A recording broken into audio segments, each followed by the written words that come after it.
Bamboo money और जादुई कुल्हाड़ी। एक गांव में मल्लू नाम का एक आदमी रहता था।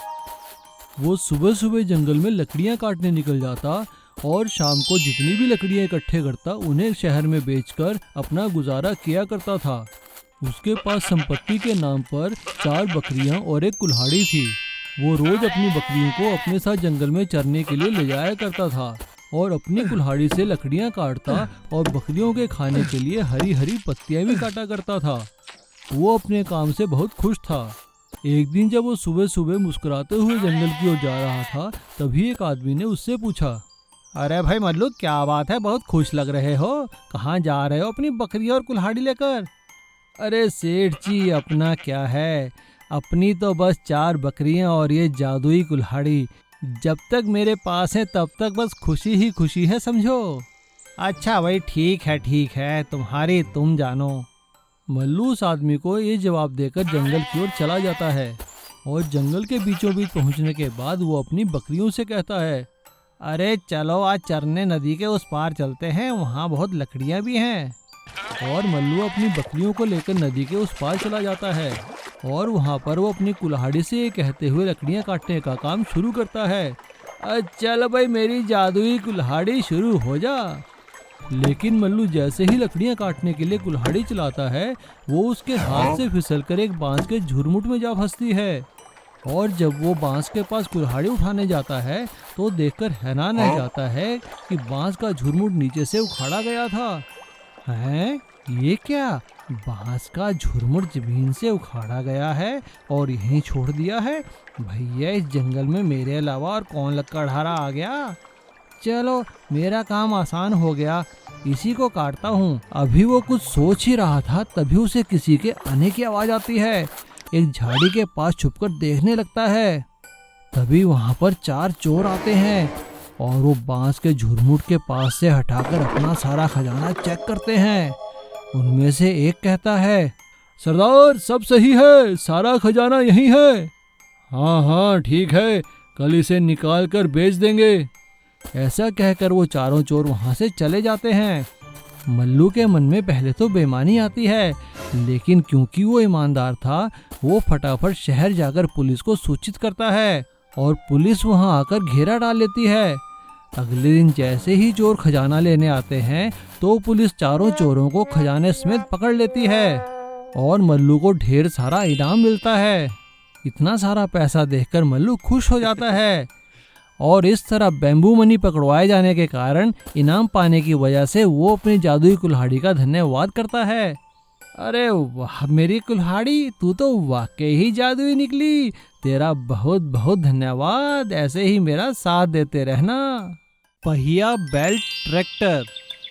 चंद्रपुर गांव में हरीश नाम का एक आदमी रहता था। उसके पास एक ट्रैक्टर था। वो अपने ट्रैक्टर से गांव के सभी किसानों के खेतों में खेती करने और उनकी फसलों को शहर तक पहुंचाने का काम किया करता था। उसके काम के सभी किसान काफ़ी खुश थे, क्योंकि वो समय पर उनके खेतों में खेती कर देता था और समय पर उनकी फसलें शहर में पहुंचा दिया करता था। हरीश का बेटा मनीष शहर में मैकेनिकल इंजीनियरिंग की पढ़ाई कर रहा था। सब कुछ सही चल रहा था। एक दिन एक किसान ने हरीश से कहा, अरे हरीश भैया, इस बार ना मेरी फसल पहाड़ के उस पार वाले शहर में ले जाकर बेचनी है, काम हो जाएगा ना? हाँ रामू, हो जाएगा, तुम फिक्र मत करो, तुम बस फसल काटने की तैयारी करो। हाँ हरीश, हमें पूरा यकीन है, बस 2 दिन बाद तुम अपना ट्रैक्टर तैयार रखना भाई मेरे लिए। हाँ रामू, ठीक है, मैं चलता हूँ, 2 दिन बाद मिलते हैं।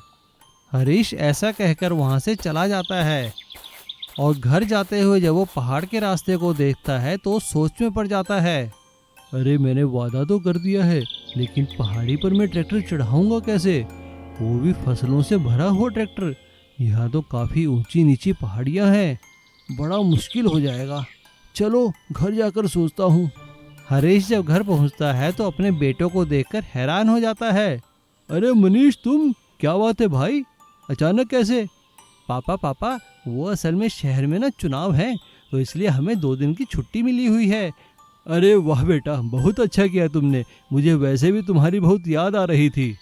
रात को खाना खाने के बाद जब मनीष अपने पिता से मिलने जाता है तो उन्हें चिंता में डूबे हुए देखकर उनसे पूछता है, पापा पापा क्या बात है, आप चिंता में लग रहे हो? हाँ बेटा, क्या बताऊं, अब तुम तो मैकेनिकल इंजीनियर हो।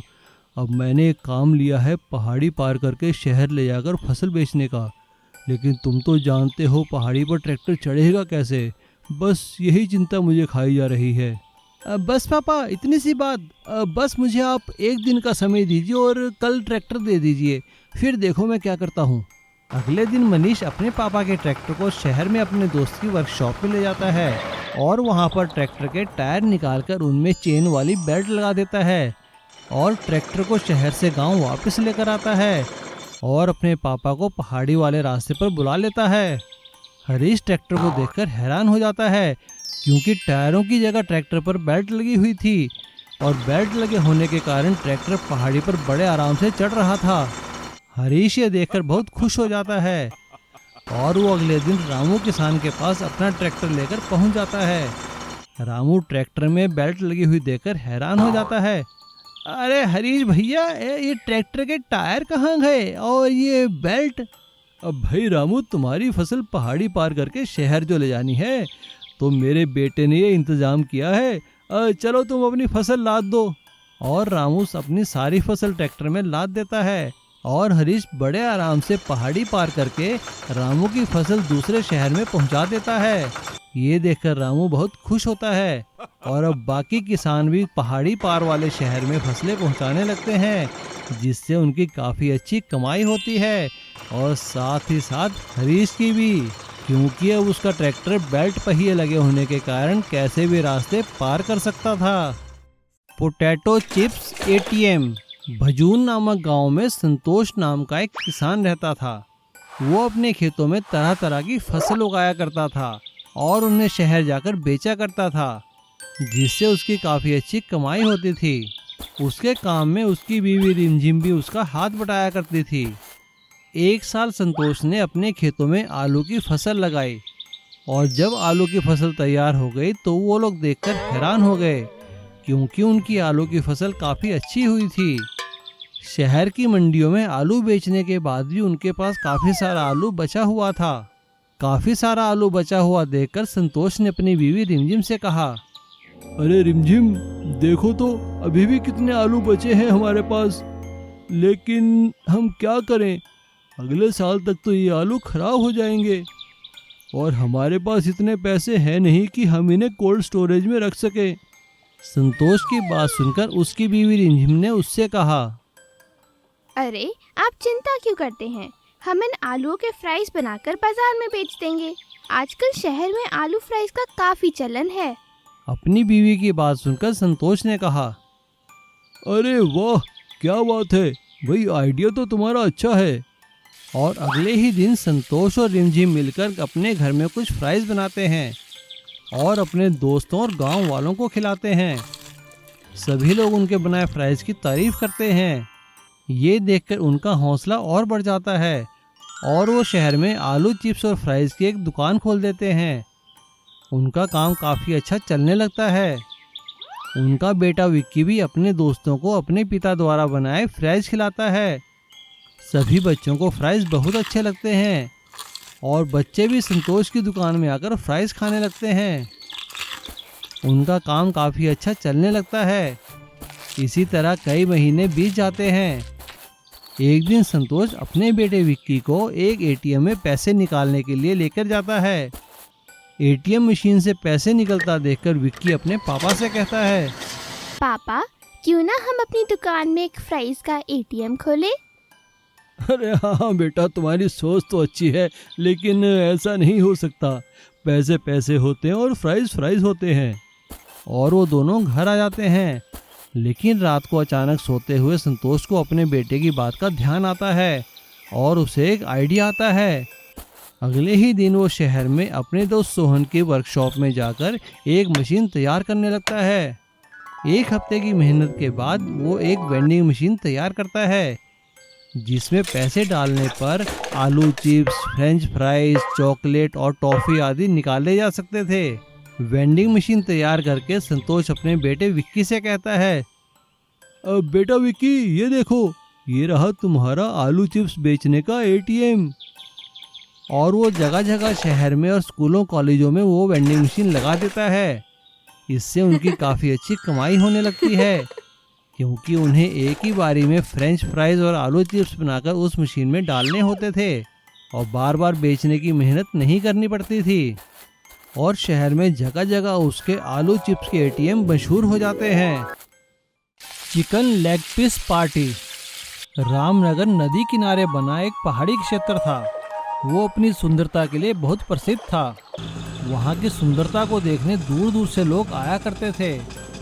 रामनगर में राघव नाम का एक आदमी अपना होटल चलाया करता था।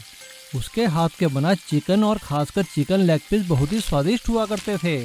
उसका काम सही चल रहा था। बढ़ती आबादी और ट्रैफिक को देखते हुए रामनगर के बाहर से एक हाईवे बनाया गया और रामनगर को उस हाईवे से जोड़ने के लिए शहर के बाहरी इलाके में एक फ्लाईओवर बनाया गया। जहाँ पर फ्लाईओवर बना वो जगह रामकुमार की दुकान के पास ही थी। फ्लाईओवर बनने के बाद से रामकुमार का काम काफ़ी कम हो गया, क्योंकि सारी गाड़ियाँ फ्लाईओवर के ऊपर से जाया करती थी।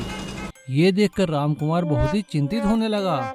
इस फ्लाईओवर के बनने से तो मेरा सारा काम ही बेकार हो गया, लेकिन क्या करें, तरक्की के लिए ये भी ज़रूरी है। अब मुझे कुछ और सोचना पड़ेगा, लेकिन मैं कर भी क्या सकता हूँ। मुझे तो सिर्फ चिकन बनाने के अलावा और कोई काम आता ही नहीं। रामकुमार ने हिम्मत नहीं हारी और उसने अपना काम चालू रखा और उसने पूरे शहर में अपनी दुकान के पोस्टर छपवा दिए। धीरे धीरे उसके पास चिकन लेग पीस खाने ग्राहक आने लगे और उसका काम थोड़ा थोड़ा चलने लगा। एक दिन राघव जब रामनगर शहर गया था तो उसने सुना कि रामनगर में एक फिल्म की शूटिंग होने वाली है। शाम के समय जब राघव अपने होटल में बैठा हुआ था, तभी उसने देखा कि 2-3 बड़ी बड़ी गाड़ियां उसके होटल के सामने आकर रुकी हैं। राघव गाड़ियां रुकता देखकर मन ही मन खुश हो गया। चलो अच्छा है, आज कुछ ग्राहक तो आए। लेकिन जब उसने उन ग्राहकों को देखा तो वो हैरान रह गया। वो वही मशहूर फिल्म स्टार थे जो वहाँ शूटिंग के लिए आए हुए थे। उनमें से एक ने राघव से कहा, अरे भाई, तुम्हारे यहाँ क्या मिलता है खाने को?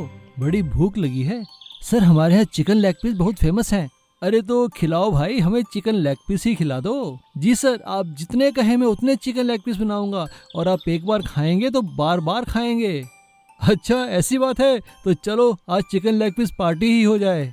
राघव ने पूरी यूनिट के लिए बहुत ही स्वादिष्ट चिकन लेग पीस बनाए। वो चिकन लेग पीस खाकर हीरो हीरोइन और सभी लोग बहुत खुश हो गए और फिल्म के डायरेक्टर ने राघव को अपने पास बुलाकर कहा, भाई देखो, तुम्हारे बनाए हुए लेग पीस ना हमारी पूरी यूनिट को बहुत अच्छे लगे हैं और हम चाहते हैं कि जब तक हम यहाँ शूटिंग करेंगे हमारा सारा खाना आप ही बनाओगे। क्या बना सकते हो? राघव ने बहुत खुश होकर कहा, जी सर, मैं बिल्कुल बनाऊंगा और आपको कोई शिकायत नहीं होगी। हाँ भाई, वो तो लगता ही है। और इस तरह राघव को पूरी फिल्म यूनिट का खाना बनाने का ठेका मिल गया और उसका काम चल निकला। अब सिर्फ रामनगर में ही नहीं, जहाँ भी यूनिट शूटिंग के लिए जाती, राघव ही उनके लिए खाना बनाया करता था। और इस तरह स्वादिष्ट चिकन लेग पीस पार्टी ने राघव की किस्मत ही बदल दी। लोहागढ़ के सभी लोग लोहे के बर्तन बनाया करते थे और उन्हें आसपास के शहरों में बेच आया करते थे। वहाँ पे रहने वाले सभी लोगों की माली हालत बहुत ही खराब थी। वे लोग बहुत गरीब थे। उनके पास ज़मीन होते हुए भी कोई फ़ायदा नहीं होता था, क्योंकि लोहागढ़ में पानी की बहुत ही कमी थी। उन लोगों को काफ़ी दूर से पीने का पानी लाना पड़ता था। खेती के लिए तो बिल्कुल भी पानी नहीं होता था। एक दिन विजय कुमार जब काम के लिए निकलने लगा तो उसकी बीवी ने उसे खाना और पानी देते हुए कहा, ये लीजिए, आपके लिए रोटी भी बांधी है और ये थोड़ा पानी था घर में, सारा आप ही को दे रही हूँ। रास्ते में प्यास लगे तो ज़रूर पी लेना और बच जाए ना तो घर ले आना, क्योंकि अब और पानी तो बचा नहीं। ठीक है भाग्यवान, पानी बचेगा तो घर ही वापस लाऊंगा। बस भगवान से प्रार्थना करो कि मेरी कुछ कमाई हो जाए आज। ऐसा कहकर विजय कुमार लोहे के बर्तन बेचने शहर शहर घूमने लगता है। अब बर्तन ले लो, लोहे के बर्तन ले लो, अच्छे अच्छे बर्तन ले लो। तवा है, कढ़ाई है, और भी बर्तन है, चिमटा है। दोपहर होने तक काफी गर्मी बढ़ चुकी थी। अब विजय कुमार थक हार कर एक पेड़ के नीचे बैठ जाता है और वो जैसे ही खाना खाने लगता है तभी वहाँ एक बुढ़िया आकर उससे कहती है, अरे बेटा, बहुतों से मांगा पर इस प्यासी बुढ़िया को किसी ने पानी नहीं पिलाया। अगर हो सके तो 2 घूंट पानी पिला दे बच्चे। बुढ़िया की हालत देखकर विजय कुमार ने उसे पानी देते हुए कहा, ये लीजिए माताजी, मेरे पास भी बस थोड़ा सा ही पानी बचा है, चलिए आप पी लीजिए। उस बुढ़िया ने देखते ही देखते सारा पानी पी लिया। पानी पीने के बाद उस बुढ़िया ने विजय कुमार का शुक्रिया अदा किया और उसे एक पौधा देते हुए कहा, बहुत बहुत शुक्रिया बेटा, तूने इस प्यासी को पानी पिलाया। मेरे पास देने के लिए तुझे कुछ भी नहीं है। हाँ, ये एक पौधा है, इसे अपने आंगन में लगा देना, भगवान सबका भला करेगा। विजय कुमार ने बुढ़िया से वो पेड़ ले लिया और संभालकर अपनी गठरी में रख दिया। और पूरा दिन बर्तन बेचने के बाद शाम को जब घर पहुंचा, विजय कुमार ने गठरी से वो पौधा निकाला और अपने आंगन में कोने में लगा दिया। और रात को सभी रूखा सूखा जो बना था वो खाकर सो गए। सुबह जब विजय कुमार उठा तो उसे लगा कि जैसे बारिश हो रही है। उसने आंगन में आकर देखा तो वो हैरान हो गया। जो पौधा उसने रात को लगाया था वो एक बहुत बड़ा पेड़ बन चुका था और उसमें से पानी टपक रहा था। विजय कुमार ने जब वो पानी पीकर देखा तो वो हैरान हो गया। वो एकदम शुद्ध पीने का पानी था। अरे सुनती हो, बाहर आकर देखो, चमत्कार हो गया। ये पौधा तो जादुई पौधा निकला, ये तो पानी देने वाला पौधा है। और उस पौधे से निकला पानी उसके पूरे आंगन में फैल गया। ये देखकर सभी गांव वाले हैरान रह गए। विजय कुमार ने मन ही मन उस बुढ़िया का धन्यवाद किया और उसने गांव वालों के लिए जितना पानी चाहिए होता था उसके बाद जो पानी बचता था उसे बेचना शुरू कर दिया। और जादुई पानी के पेड़ से विजय कुमार की काफ़ी अच्छी आमदनी होने लगी और साथ ही साथ लोहागढ़ के लोगों की प्यास भी बुझ गई थी और वहाँ की धरती में भी खेती लहलहाने लगी। शंभूनाथ रतन नगर के बाहर एक छोटे से गांव में रहा करता था। वो रोज जंगल से बांस काट कर लाता और शहर में बांस का सामान बनाने वाली फैक्ट्री में बेचा करता था।